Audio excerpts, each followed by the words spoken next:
నెల్లూరు జిల్లా సంగం సబ్స్టేషన్ వద్ద కావలి కాలువ కింద సాగు చేస్తున్న రైతులు ఆందోళన చేపట్టారు. వ్యవసాయానికి ప్రభుత్వం ప్రకటించిన 9 గంటల విద్యుత్తును సక్రమంగా సరఫరా చేయడం లేదంటూ రైతులు నిరసన వ్యక్తం చేశారు. అధికారులు ఏకపక్షంగా విద్యుత్ కోతలు విధిస్తున్నారని ఆగ్రహం వ్యక్తం చేశారు. కావలి కాలువ కింద సుమారు 30 ఏళ్లుగా చిన్న, సన్నకారు, కౌలు రైతులు వ్యవసాయం చేస్తున్నారని తెలిపారు. వారానికి 3 రోజులు మాత్రమే విద్యుత్ సరఫరా చేసి 4 రోజులు కోత విధిస్తుండటంతో పంటలు ఎండిపోయే పరిస్థితి ఏర్పడిందని ఆవేదన వ్యక్తం చేశారు. విద్యుత్ కోతల కారణంగా సుమారు 15,000 ఎకరాల సాగుపై ప్రభావం పడుతోందని రైతులు తెలిపారు.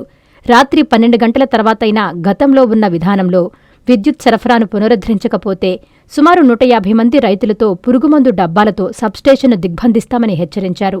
విద్యుత్ సరఫరా సమస్యను వెంటనే పరిష్కరించి పంటలను కాపాడేలా నిరంతరాయంగా వ్యవసాయ విద్యుత్ అందించాలని రైతులు డిమాండ్ చేశారు. ఈ ఆందోళనలో పలువురు రైతులు పాల్గొన్నారు. సుమారు 30 సంవత్సరాల నుండి కావుల కాలువ కింద సాగు చేసుకున్న రైతులు మేము. ఇక్కడ ఎస్సీ, ఎస్టీ, బీసీ, సన్నకారు, చిన్నకారు రైతులు ఉన్నారు. వ్యవసాయ కూలీలు కూడా దాన్ని ఆధారపడి జీవిస్తున్నారు. కౌలు రైతులు కూడా ఉన్నారు. అయితే గత 30 సంవత్సరాల నుంచి కూడా కింద పారుదల లేకపోతే రైతుల దగ్గరికి అధికారులు వచ్చేవారు. కూర్చోబెట్టి రైతులను సమ్మతించి మాట్లాడుకొని ఓ సర్దుబాటుగా జరిగేది. ఈ ప్రభుత్వం ఏకదాటిగా నిర్ణయం తీసేసుకొని 3 రోజులు వారానికి కరెంట్ ఇచ్చి 4 రోజులు కట్ చేస్తున్నారు. పైర్లు ఎండిపోతున్నాయి.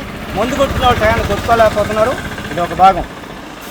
సంగం మండలంలో సుమారు ఒక 7-8 గ్రామాల్లో 15,000 ఎకరాలు సాగులో ఉంటే మర్రిపాడు గ్రామానికి మాత్రం కరెంట్ ఇస్తున్నారు. తదితర మండలంలోని తదితర గ్రామాల కరెంట్ కట్ చేస్తున్నారు. అదేమంటే ఇది కలెక్టర్ నిర్ణయం, ప్రభుత్వ నిర్ణయం అంటున్నారు. మాకు ఏకపక్షంగా మాకు అన్యాయం చేస్తారని చెప్పి మేము గుర్తిస్తున్నాము. ఇదే కనుక కొనసాగితే మేము రేపు సబ్స్టేషన్ దిగ్బంధిస్తాం.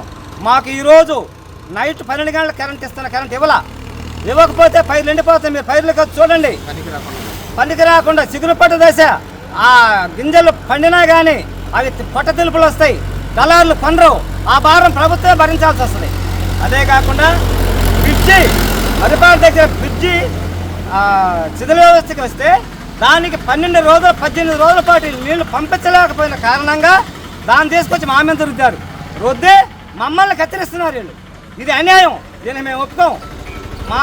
మా పొలాలు ఇచ్చి మా మీద నీళ్లు పోతూ మేము పైరండ పెట్టుకోవడం ఏంది, 60 కిలోమీటర్ల అవతరాలు పండించుకోవడం ఏంది? ఇది అన్యాయం. దీన్ని మేము ఖండిస్తున్నాం. మేము ఒప్పుకోం.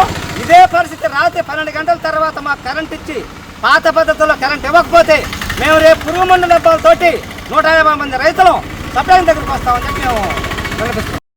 మెడికవర్ హాస్పిటల్స్ నెల్లూరు మిమ్మల్ని తిరిగి సాధారణ స్థితికి తీసుకురావడమే మా ధ్యేయం. అన్ని సదుపాయాలతో కూడిన ప్రత్యేకమైన రీహాబిలిటేషన్ వార్డ్, అందుబాటులో సేవలు ortho and neuro rehab, cardiac and pulmonary rehab, post operative rehab, post transplant rehab, sports injuries and trauma rehab, geriatric and paediatric rehab, cancer and palliative rehab. Medicover hospitals, Chintareddypalem cross roads, Nellore. Contact 04068334455. Hi Nilor, please subscribe to N3 TV.